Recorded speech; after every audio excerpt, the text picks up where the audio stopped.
Selamat pagi adik-adik kami semua. Bagaimana kabarnya di pagi hari yang cerah ini? Semoga kalian semua dalam keadaan sehat dimanapun Anda berada saat ini. Adik-adik kami, walaupun pada masa pandemi saat ini kita harus belajar seperti biasanya. Adik-adik, sebelum kita mulai pembelajaran kita, ada baiknya kita berdoa terlebih dahulu, mengucap syukur kepada Tuhan karena sampai saat ini kita masih dalam keadaan sehat. Mari kita berdoa bersama. Berdoa selesai. Nah, adik-adik kami, pembelajaran kita hari ini adalah pada tema 1, yaitu indahnya kebersamaan. Pada subtema 2, yaitu kebersamaan dalam keberagaman. Pada pembelajaran pertama, muatan bahasa Indonesia, pada materi pembelajaran kita hari ini adalah gagasan pokok dan gagasan pendukung.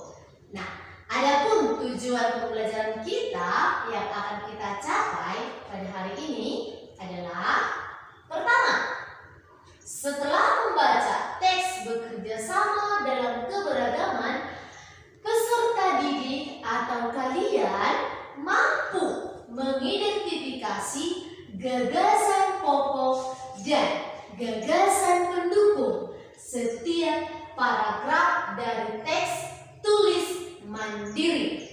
Yang kedua, setelah mengamati teks bekerja sama dalam keberagaman, peserta didik dapat menjelaskan gagasan utama dan gagasan pendukung setiap paragraf dari teks dengan tepat.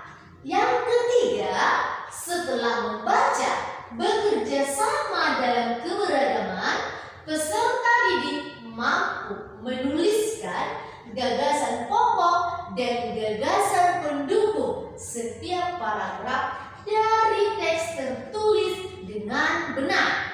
Nah, dan yang keempat adalah setelah membaca teks bekerja sama dalam keberagaman, peserta didik mampu menyajikan gagasan utama dan gagasan pendukung setiap paragraf dari teks tulis dalam bentuk peta pikiran dengan tepat.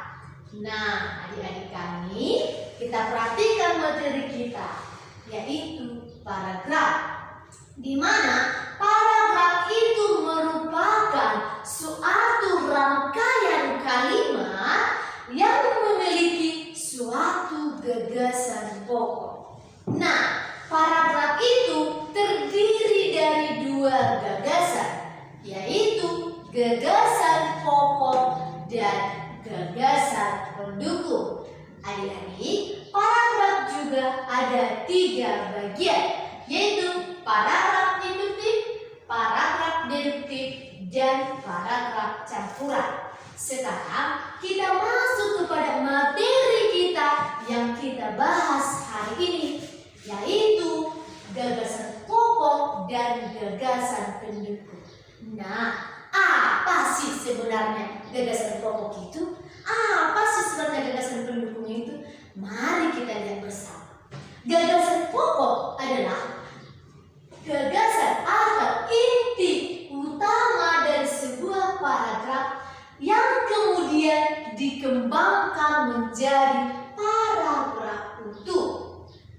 Gagasan pendukung adalah tambahan informasi untuk gagasan pokok. Nah, artinya di sini adik-adik kami, gagasan pokok ini adalah yang dibicarakan di dalam paragraf tersebut, dan gagasan pendukung ini adalah gagasan atau kalimat-kalimat yang mendukung gagasan pokok tersebut.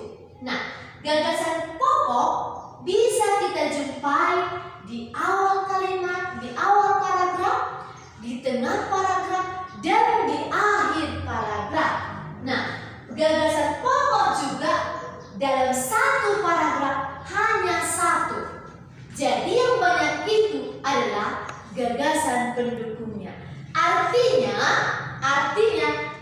di situ adik-adik kami, sebuah paragraf contohnya terdiri dari 5 kalimat. Jadi di antara kelima kalimat ini, satulah di antaranya menjadi kalimat pokok atau gagasan pokok.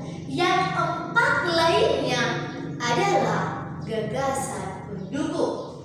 Nah, mari kita lihat dulu contoh kita pada materi kali ini. Contoh, bisa kita ini, bacaan ini bisa kalian baca di dalam buku kita pada pembelajaran kita hari ini, yaitu pada halaman 75. Buku siswa kita halaman 75. Nah, di dalam bacaan ini mari kita baca bersama. Bekerja sama dalam keberagaman. Edo dan kelima temannya mendapat tugas untuk melakukan percobaan tentang bunyi. Sepulang sekolah, mereka berkumpul di rumahnya. Setiap orang sudah menyiapkan peralatan yang dibutuhkan. Lani dan Siti membawa beberapa kaleng yang sudah dilubangi. Udin dan Beni membawa benang dan kasur. Mereka berkumpul di halaman depan rumah. Keenam sekawan siap bekerja sama melakukan percobaan. Nah, di dalam materi kita ini, di dalam contoh ini, kita lihat yang dibahas di sini adalah percobaan ataupun tugas yang diberikan gurunya kepada mereka sekelompok, yaitu kepada si Edo dan kepada teman-temannya. Mereka disuruh berkelompok mempraktekkan bagaimana tentang bunyi. Jadi adik-adik, yang menjadi gagasan pokok dari materi kita dari contoh tadi adalah Edo dan kelima temannya mendapat tugas untuk melakukan percobaan tentang bunyi. Nah, itulah yang menjadi gagasan pokoknya. Nah, yang menjadi gagasan pendukung apa? Ya, yang lainnya, yaitu yang pertama, sepulang sekolah mereka berkumpul di rumahnya. Yang kedua, setiap orang sudah menyiapkan peralatan yang dibutuhkan. Yang ketiga, Lani dan Siti membawa beberapa kaleng yang sudah dilubangi. Yang keempat, Udin dan Beni membawa benang kasur. Yang kelima, mereka berkumpul di depan rumah. Yang terakhir, keenam sekawan siap bekerja sama melakukan percobaan. Nah, yang mereka kerjakan di sini, yang dijelaskan dalam kalimat pendukung ini adalah tentang ini, yaitu si Edo dan teman-temannya melakukan tugas percobaan tentang bunyi. Nah, sekarang adik-adik lihat LKS yang sudah Ibu berikan tadi. Lihat, sudah dilihat masing-masing? Baik. Nah, LKS yang sudah Ibu sebarkan dari grup kita, coba dibuka bersama. Lihat, kita kerjakan. Walaupun kita secara berpisah-pisah, sekarang di depan kalian atau di rumah pasti ada kakak kalian, ada abang kalian, ada mamanya, ada bapaknya. Sekarang coba dulu kalian berkelompok mengerjakannya. Ajak dulu bapak sama mama mengerjakannya untuk kalian jadikan teman diskusi. Ibu tunggu 3 menit supaya kerjakan dan kalian kirimkan tugas kita kepada ibu. Oke adik-adik kami? Nah, baik, terima kasih. Coba sebentar Ibu cek. Ibu cek handphone Ibu, apakah sudah ada yang mengirimkan tugasnya?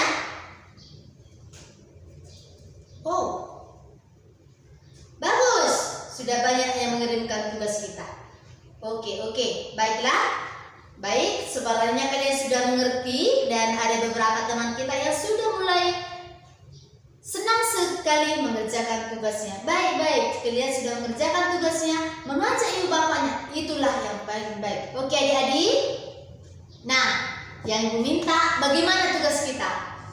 Sudah mengerti semua? Oke.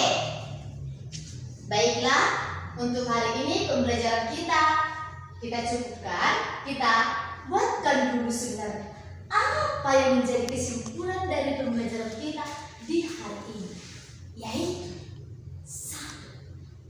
paragraf terdiri dari dua gagasan yang saling berkaitan, yaitu gagasan pokok dan gagasan pendukung. Gagasan pokok dapat berdiri sendiri, artinya adik-adik, tanpa gagasan pendukung pun gagasan pokok ini bisa berdiri. Tetapi gagasan pendukung tidak bisa berdiri tanpa gagasan pokok. Oke?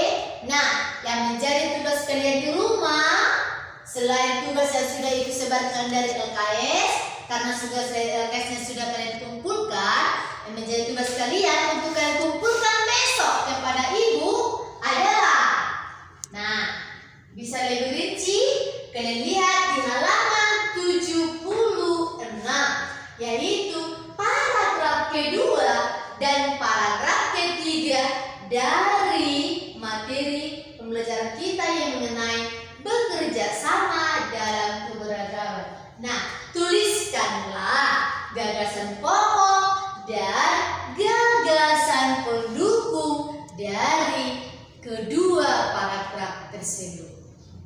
Sudah mengerti tugasnya? Baiklah adik-adik kami, sampai di sini pembelajaran kita hari ini. Semoga pembelajaran kita bermanfaat kepada kita semua, dan ibu berharap kalian selalu sehat dan tetap jaga kesehatan, ikuti protokol kesehatan yang diterapkan oleh pemerintah. Baik adik-adik, sampai di sini pembelajaran kita. Sampai bertemu kembali di pembelajaran berikutnya. Sekian dan terima kasih.